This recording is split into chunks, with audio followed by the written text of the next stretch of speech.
ROCKSTAR Guitars.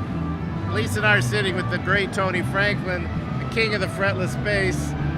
And the fretless monster. The monster.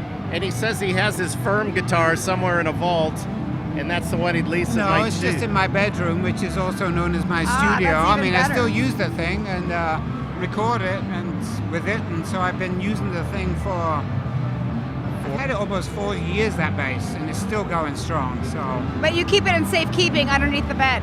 No. Oh. No, it's just out like all the rest of the guitars. Okay, all right. They're made to be played, not made to be... I thought I heard you say they were under the bed. No, in the bedroom. In the bedroom. Also known as my studio. It's very loud here. It's made to be played. So tell us about the building of that guitar, the origin of that guitar. Well, how much time do we have? 3 minutes. Okay, 3 minutes. 1978, I first heard Jaco Pastorius had to have a fretless bass. I was playing a fretted precision bass at that point. I'm a P bass guy. I don't own any jazz basses. Just love the P bass. So my parents and I went down to the bass center in London, and they had a fretless bass, a fretless precision bass with a rosewood neck, and I got it. I only had a couple of them because once Jaco came along, nobody wanted the precision bass anymore. They wanted the jazz bass with the lines. Now mine is unlined. And so anyway, it's like, this is great, but I'm not getting that same kind of harmonic thing that Jaco was getting. So I looked at his bass, the jazz bass, and I saw, oh, he's got the extra pickup. So the jazz bass pickup. So I went down to the local music store, and I also saw that Kiss used DiMarzio pickups on their guitars. So I thought, they must be loud pickups. So I went to the local music store in Derby, England, and I said, I want a DiMarzio pickup for my bass. I said, which one? I said, the loudest.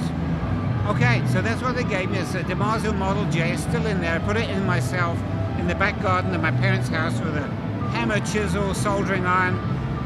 And that became the bass that I used, and it's still configured that way. I put in a 3-way switch because I figured that's the easiest way to get from pickup to pickup.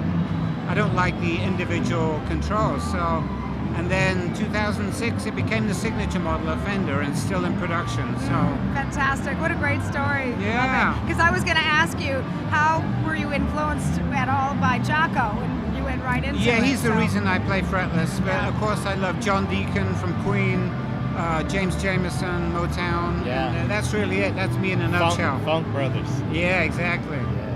So that's me in a nutshell. I'm a rock player at heart.